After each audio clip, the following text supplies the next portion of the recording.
Episode 8 of Wild Cards begins with the revelation that Dr. Sophie Fernwood is dead.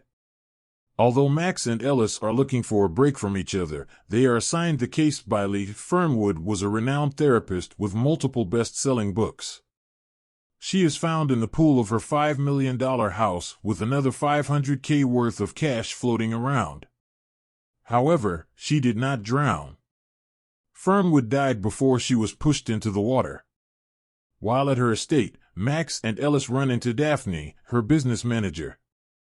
On the night of the murder, Daphne was on a flight and did not come back till the wee hours of the morning. The reason she came to the house was to find Sophie's laptop. The doctor had been working on her latest book, Dream Interpretations, for the past few months. This new work promised to be even more successful than the first two. The laptop contains the unpublished manuscript, which is already worth millions. Max steals a copy of The Lighthouse Inside from Sophie's house in the hopes that it might help their investigation.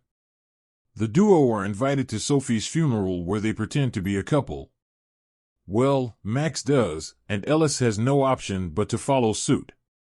However, the funeral is dominated by the sensational confession of the murder by Wendell Collins, a famous news anchor. When he is brought to the station, Wendell keeps repeating his confession, and nothing else. It raises suspicions, but the police need more to indict him. Max and Ellis meet with Jane, Wendell's producer, at the news station. She explains that on the night of the murder, they had dinner together. Afterwards, they went their own way. Wendell went for drinks at a pub in the complete opposite direction of Sophie's house. But why would he make a fake confession? And what is up with his strange repeating? Jane explains that Wendell developed a fear of public speaking. Due to this, he suffered from anxiety and saw Sophie to try and overcome it. When Max sees a quote on Wendell's dressing mirror, which Jane explains as his personal mantra, she immediately cuts short the interview. Ellis is confused, but Max reveals that she read it in the book she stole.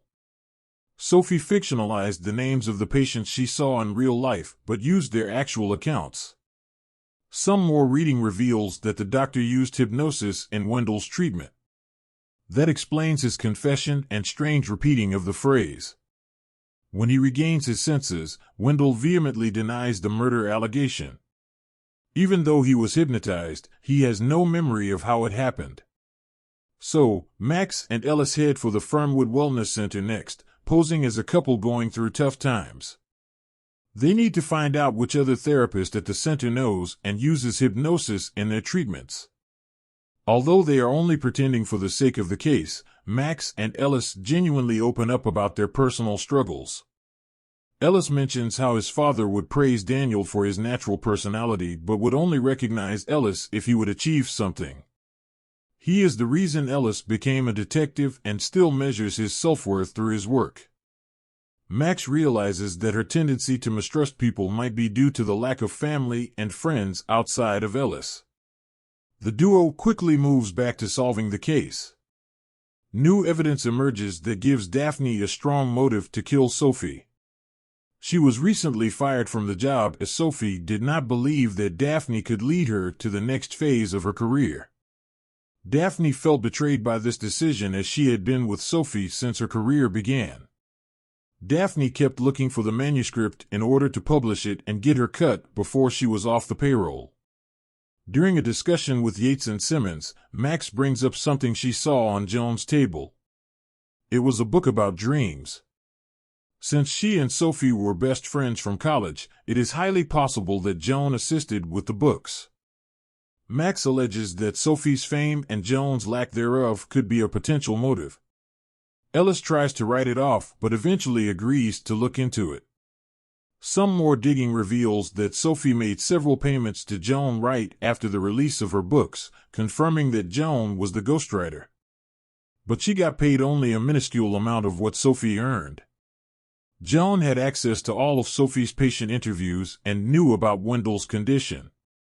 When Max uses the phrase, "just speak your truth," which Joan also said to him at the funeral, he goes back into hypnosis, confirming Max's theory. They confront Joan at the wellness center, prompting her to run upstairs.